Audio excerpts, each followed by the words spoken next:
Imanayan Cayanqui, buenos días amigos, bienvenidos a su programa Bien por Casa. Hoy tenemos un programa espectacular, vamos a conocer sobre diversos temas. Primero vamos a hablar sobre las consecuencias de los golpes en la cabeza. A muchas mamás nos pasa que vivimos aterradas, preocupadas con que nuestros hijos se vayan a golpear la cabeza. ¿Por qué? ¿Cuáles serían las consecuencias de estos golpes? Vamos a hablar también otro tema muy importante, criticando a los demás. Esta actitud crítica que muchas personas tienen, esta, digamos, ligereza con la que se levanta el dedo índice para señalar, para apuntar, para juzgar. ¿Por qué somos así y cómo podemos cambiar esta actitud? Educando sin críticas, este es el tema que le sigue, pues, y siempre llevándolo a los hijos, porque todo tiene que partir por el ejemplo como padres que somos. Entonces, ¿cómo trabajamos con nuestros hijos para que ellos pues crezcan de esta manera, libres de críticas, sin criticar a los demás? La honestidad en la relación de pareja. ¿Cómo podemos hacer para ser honestos, para partir con honestidad una relación, para que esta relación pues sea bonita y duradera? Eso es lo que tenemos para ustedes el día de hoy. Este es el tema, los temas que tenemos, el menú, así que acomódense porque esto ya comenzó. Vamos con nuestro primer tema. Vamos a hablar sobre las consecuencias de los golpes en la cabeza y ya está aquí nuestro invitado, el doctor Enrique Orrillo, él es neurólogo. Buenos días, Enrique, bienvenido. ¿Cómo estás, Cecilia? Qué gusto de saludarte. Gracias. Las consecuencias de los golpes en la cabeza... Depende del lugar donde uno se golpee, digamos, si es en la zona frontal, occipital, ¿qué zona es más peligrosa? ¿O bueno, qué golpe sería en todo caso aquel que deberíamos...? Aquí hay varios factores que enumerar. Yo te diría que hay poblaciones de riesgo para los golpes en la cabeza. ¿Ah, sí? Claro, por ejemplo, los niños, que si bien es cierto tienen tejidos más elásticos, que tienen las fontanelas, por ejemplo, los recién nacidos, los bebés, ¿no es cierto?, que le dan elasticidad al tejido óseo, al cráneo, pero también los vasos sanguíneos, el mismo cerebro tienen mayor elasticidad, entonces pueden absorber físicamente, por una cuestión de mecánica, la intensidad del golpe, ¿no es cierto? Sin embargo, si el golpe es muy intenso, entonces, y trae consecuencias como, por ejemplo, pérdida de conocimiento, náuseas, vómitos, irritabilidad, ese niño ya pasó de tener un golpe leve, un traumatismo encefalocraneano leve, a algo mucho más severo. Y el otro grupo poblacional de riesgo son los pacientes ancianos, las personas ancianas que por justamente haber perdido esa elasticidad a la que hacíamos mención, entonces los vasos sanguíneos son mucho más frágiles y la menor tracción que puede existir puede generar la presencia de un hematoma, por ejemplo. ¿No? Me has hecho recordar algo muy importante. En los bebés efectivamente existe esta fontanela, que es este huequito que está ubicado en la zona de acá arribita, ¿no? ¿Occipital? No, ¿parietal? Frontal. Frontal, eso viene a ser frontal todavía. Claro. Y tiene como que, o sea, si uno pone el dedito es como que late, ¿no? Como que hubiese un latido, una cosa así. Muchas personas tienen mucho cuidado con esta zona, incluso dicen no vayas a ajustar mucho, hay que tener mucho cuidado. Está el cerebro, digamos, poco más y ahí, digamos, cercano. ¿Qué hay de cierto en esto y cuáles son los correctos cuidados que habría que tener con esta zona de la cabecita del bebé? Mira, sí, efectivamente, esta es una zona que la naturaleza le da, digamos, como una cierta zona de extensión. ¿Por qué? Porque el cerebro nace con muy poco peso, ¿no es cierto? Recordemos que el cerebro es el 2% del peso corporal. En el adulto llega a estar entre 800 y 1200 gramos.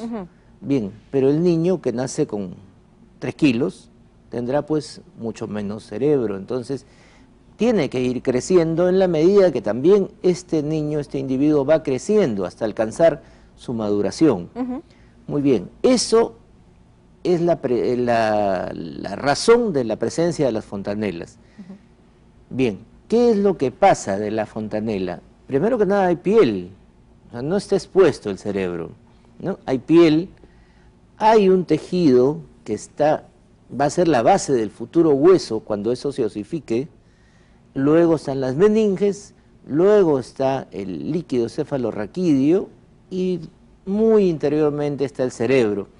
Entonces sí, se tejen pues una serie de mitos en relación a esto. Y no solamente está la fontanela frontal, también está la fontanela occipital y están las fontanelas temporales, ¿no es cierto? Son 4 fontanelas. Pero la que la mayoría de personas identifica es la que está frontal, ¿no? La frontoparietal. Digamos, frontoparietal, ¿no? Exacto. Entonces, esta es la más grande, dicho sea de paso, y le permite a las personas... y le permite también a los médicos hacer un examen, por ejemplo, cuando el niño llega deshidratado a una emergencia y todavía es un lactante, entonces se palpa la fontanela y se puede saber si efectivamente está hundida, entonces ese niño tiene signos de deshidratación. No va a estar poniendo uno el dedo sobre el cerebro, eso realmente es un mito. ¿Qué pasa si se golpea ahí? Si se golpea ahí, claro que es una zona debilitada, si todavía no está osificado, evidentemente, ¿no es cierto?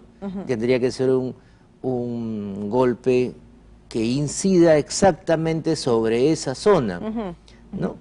Sin embargo, la ductibilidad de los huesos hace que se produzca este movimiento, de tal manera que eso de alguna manera protege más el cerebro de los niños, ¿no?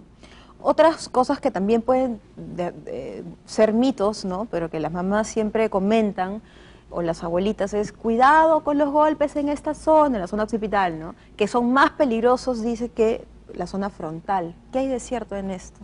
Bueno, hay evidentemente zonas en el cráneo. El cráneo está formado por varios huesos. El hueso frontal, 2 huesos parietales, los huesos temporales, que están alrededor de la zona de las orejas, y el hueso occipital. Y nuestra raza tiene además un huesito sesamoideo que no aparece en todas las razas, que le llaman el hueso del Inca. ¿Ah, sí? ¿No? Sí, bueno, es una parte, digamos, un apéndice del occipital que está acá en la parte posterior. Mira que la región occipital del cerebro y el cerebro mismo en esta zona y el hueso occipital tienen una protección especial. Es más, la circulación occipital sirve de referente para todo el resto del cerebro, ¿no? Cuando se hace una resonancia, por ejemplo. Y el hueso de esa zona, entonces, es mucho más dura, es menos frágil a los golpes. Tal vez la zona más frágil a los golpes es la región temporal. La concha del temporal es una zona que está muy pegada aquí sobre la oreja, que justamente le pasó a Pizarro, no sé si recuerdas que hubo un partido que jugaron contra Venezuela y le cayó Pizarro, un codazo jugador. ahí. Estaba pensando en Pizarro, ya. ¿No? Le cayó un codazo en esa zona y tuvo un traumatismo encefalocraneano con fractura de cráneo. ¿No? Entonces, esa zona sí es frágil, las zonas laterales de la cabeza. ¿Cuál sería ahí la consecuencia, por ejemplo, de un golpe en esta zona? ¿Qué consecuencias podría tener? Mira, la presencia de una hemorragia a través de la oreja o en la nariz, siendo que el golpe no es necesariamente en esas zonas, nos podría estar indicando que hay una fractura en la base del cráneo. El cráneo está reposando al cerebro en una estructura que es muy intensa, óseamente formada, ¿no? De tal manera que una fractura ahí es un indicador de gran severidad de traumatismo.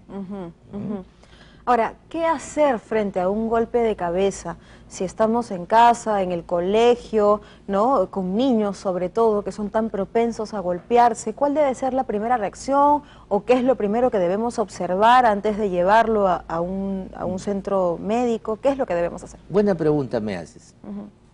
Mira, lo primero que deberíamos hacer es ver cómo está el estado de conciencia, ¿no es cierto? Si el chico que se ha golpeado la cabeza se desmaya, Entonces eso es un indicador directo que se ha comprometido la conciencia.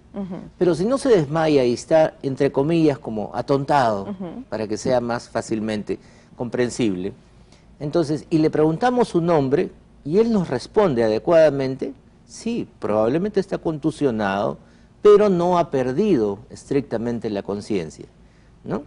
Bien, el indicador de pérdida de conciencia será algo que nos lleve rápidamente a la emergencia, si yo pierdo la conciencia, ¿no es cierto? Dos, o si no responde correctamente a las preguntas. Claro, claro que sí. Si es que hay esto que te decía hace un momento, de repente el sangrado por la nariz, el sangrado por la oreja, o la presencia de lo que se llama ojos de mapache. Recordemos la imagen de la carita de un mapache, que los ojos son oscuros, ¿no es cierto?, alrededor de los ojos, como si estuvieran sombreados. Eso se da porque hay una hemorragia por fisura del piso anterior del cerebro, del cráneo. O sea, como ojeras, no en el mismo globo ocular, no en el globo ocular, sino alrededor, en la piel. 3, en la nariz o por la oreja, ¿no?, que salga un líquido. No precisamente nos sale líquido por las orejas, ¿no es cierto?, ni por la nariz. Que no sea sangre. Que no sea sangre ni que sea mucosidad. Puede ser. Entonces, y en este caso, ¿qué puede ser? Líquido cefalorraquídeo, que está bañando al sistema nervioso, al cerebro, ¿no? Entonces, la presencia de eso nos indicaría también que hay una emergencia, ¿no? ¿Por qué? Porque se puede infectar además del golpe, además de los estragos propios del golpe, se podría infectar. ¿Y qué hay de cierto con esto que algunas personas dicen, no lo dejes dormir? Si el niño se ha golpeado en la cabeza y presenta somnolencia, no hay que dejarlo dormir. Bien. Mira, los niños y todas las personas en general que se golpean la cabeza deberían hacer su vida cotidiana, comer, dormir y hacer las cosas que están acostumbrados a hacer, de acuerdo a su cronología, obviamente, ¿no? Bien, si un niño se golpeó la cabeza a las 7 de la noche y a las 8 tiene la costumbre de ir a dormir, bueno, sí, que se duerma, y que cada 2 horas o cada 3 horas de repente despertarlo para saber si nos responde adecuadamente, ¿no?